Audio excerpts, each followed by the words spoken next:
Bom, voltamos então a falar em breve no nosso debate. Agora, eu vou chamar para a nossa próxima apresentação o Luiz Chiatachi, que também já participa do Fórum CCNTs há bastante tempo. O Luiz, ele é engenheiro, né, especialista em engenharia elétrica pela Poli USP, e ele está envolvido aí com saúde já há bastante tempo também. Ele, inclusive, foi presidente da Sociedade Brasileira de Informática em Saúde, onde atualmente ele é diretor de Relações Institucionais. E a pergunta que nós levamos ao Luiz foi a seguinte: o que ainda falta para que a saúde digital impulsione melhores desfechos de diabetes e outras condições crônicas não transmissíveis a nível nacional? Muito obrigado pela presença mais uma vez, Luiz. Mark, queria agradecer aí ao seu trabalho, né, a CCNT, ao Fórum e todo o seu esforço aí, né, de sempre articular com muita maestria, né, todos os atores aqui do setor da saúde, né, especificamente aqui no nosso caso da saúde digital. Parabéns, Mark, obrigado aí pelo convite, né. Ah, para entrar no mérito da sua questão, Mark, eu volto, né, a gente sempre tem uma linha mestra quando a gente fala de implementação de intervenções digitais e saúde digital, olhar para a estratégia de saúde digital do Ministério, né, que foi muito baseada numa estratégia da Organização Mundial de Saúde, que traz 7 pilares, né? Lembrando que então a gente tem que olhar para todos esses pilares para que eles andem ao mesmo tempo, né? E aí envolve a governança, a informatização, a infraestrutura, né? Ter acesso, computador, conectividade, o suporte à melhoria assistencial, e aí entram os protocolos clínicos. Então, quem vai ver como, da melhor forma, melhorar a assistência por meio das intervenções digitais. Então, os protocolos clínicos, eles mudam um pouco, então tem que ter aí especialistas olhando para isso, né? Aquela, já nosso tradicional discurso de centrar a saúde no paciente, no cidadão. Então, quais são as ferramentas tecnológicas para que o cidadão tenha mais domínio e maior participação na sua assistência? A formação dos profissionais, né, que vão lidar e usar essas intervenções digitais no cotidiano. Né, não é nada do outro mundo, mas é um pouquinho diferente, requer saber essa manipulação, né? Toda a parte de interoperabilidade e interconectividade, né, que já foi falado, e a inovação. Então, esses são os pilares que a gente olha. Então, quando a gente fala, puxa, como que as intervenções digitais, a saúde digital, está melhorando, né, a CCNTs e diabetes, a gente tem que olhar para tudo isso, né? Então, tudo isso precisa evoluir. A gente já teve aqui alguns relatos de como que as coisas estão indo, né, melhor, né? Conectividade, a gente está conseguindo agora acessos por satélite, né? Então algumas coisas vão indo bem. Depois eu vou dar um resuminho do que eu acho que ainda precisa evoluir mais, como o Bruno fez, né? Agora, quando a gente pensa, né, nas condições crônicas, a gente tem que ter esse acompanhamento na continuidade do cuidado, né? Porque não é algo que você trata e acaba, né? Não é um episódio curto, é um episódio longo. Então, a gente tem que sempre basear nessa questão, né? Puxa, é doença crônica, então, na questão do diabetes, ela vai desde a identificação e do diagnóstico até esse tratamento que ele é mais longo, né?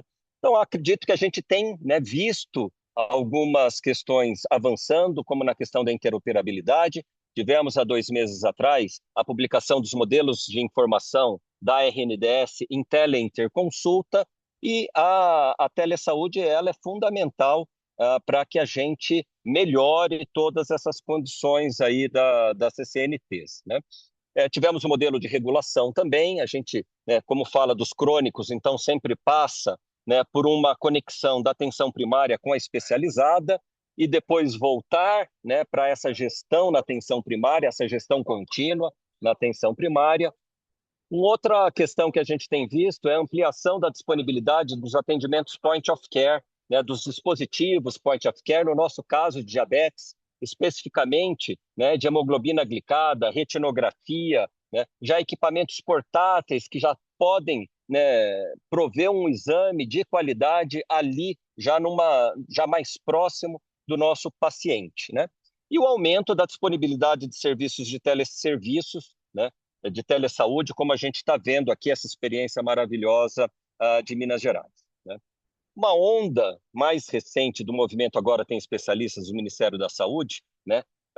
Nessa onda, a CEIDIG, a secretaria, ela tem combinado muito uma maior oferta de telesaúde com uma disponibilização de infraestrutura computacional lá para as UBSs, computador, câmera, né? E a disponibilização de 10 mil kits de dispositivos point of care, retinografia, como nossos colegas de Minas falaram, né, do eletro, todos preparados, Espiro, todos preparados para um atendimento e uma laudagem por telediagnóstico, né?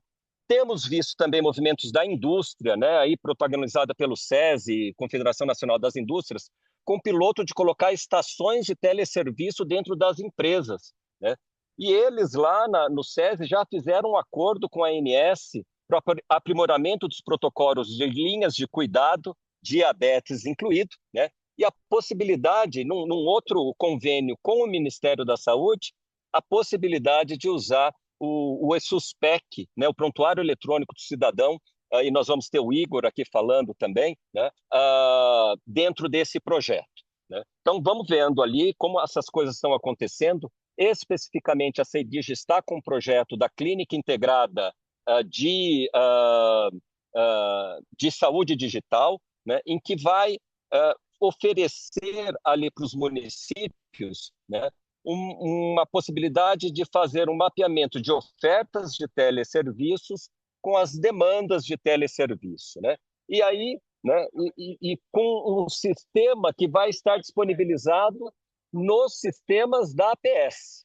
Então, ali no sistema da APS, já a UBS vai ver quais são os teleserviços que estão disponíveis, vai escolher o seu teleserviço, já fazer o agendamento, e esse sistema vai fazer a integração, então, da UBS diretamente com aquele player que está oferecendo o teleserviço. Isso tem começado, naturalmente, com as grandes ofertas nacionais de teleserviço, né? Minas Gerais, a UFMG está participando desse projeto, né, que tem um piloto ali no Pará, né, e integra, inclusive, o ESUSPEC, agradecer aí o esforço da Secretaria de Atenção Primária à Saúde, né, nas pessoas aí do Igor, do Gaete, né, que estão suportando esse projeto, com todos os sistemas dos núcleos, né?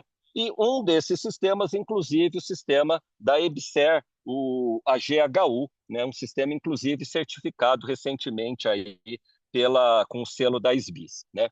Então, veja bastante coisa acontecendo, como a gente vai olhando, porque a gente vai conseguir fazer, então, um diagnóstico mais precoce lá na atenção primária à saúde, seja no público, eventualmente dentro das próprias empresas, e tentar fazer, então, essa continuidade do cuidado com o sistema público ou, então, com os sistemas da saúde suplementar. O que falta, né? Como o Bruno falou, ainda falta alguns passos expressivos nessa questão da interoperabilidade, mas que a CEIDIG vem evoluindo com isso, né?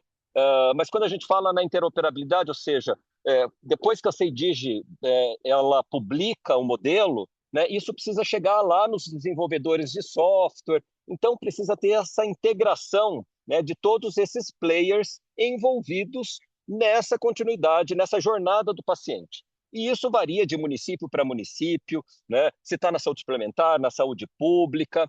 Então, essa, para mim, é a complexidade que, então, demanda do gestor, seja ali o gestor municipal, seja uma própria empresa, né, o gestor de saúde de uma determinada empresa, entender essa linha de cuidado, né, todos os atores que estão nessa linha de cuidado e fazer essa conexão no digital, né, olhar e fazer essa proposição de como podemos nos conectar pelo digital, né? Então, acho que esses são os grandes desafios e, claro, por baixo disso, tem sempre, principalmente para o público, a questão do financiamento, né? Como que os municípios vão ter recursos para fazer isso, né? E ali acho que também é uma outra questão de conhecimento de quais são as fontes de financiamento. Ali a gente vai falando desde dessas ofertas do próprio Ministério da Saúde, como também da questão das emendas parlamentares. Acho que é isso num resumo muito rápido, Mark. Obrigado e parabéns aí pelo evento, por toda a discussão. Muito obrigado, Luiz Quiataque. Aí realmente trouxe informações de várias, né, eh, va- várias áreas, né, digamos, complementares para que a gente avance na saúde digital e uma mensagem muito clara, né, uma mensagem de que estamos avançando e vamos continuar avançando muito mais, né, acho que ficou claro aí na sua exposição que toda a estrutura que vai permitir esse avanço, ela está em construção, né, e que já está, na realidade, exibindo resultados, mas que vão ser cada vez mais evidentes.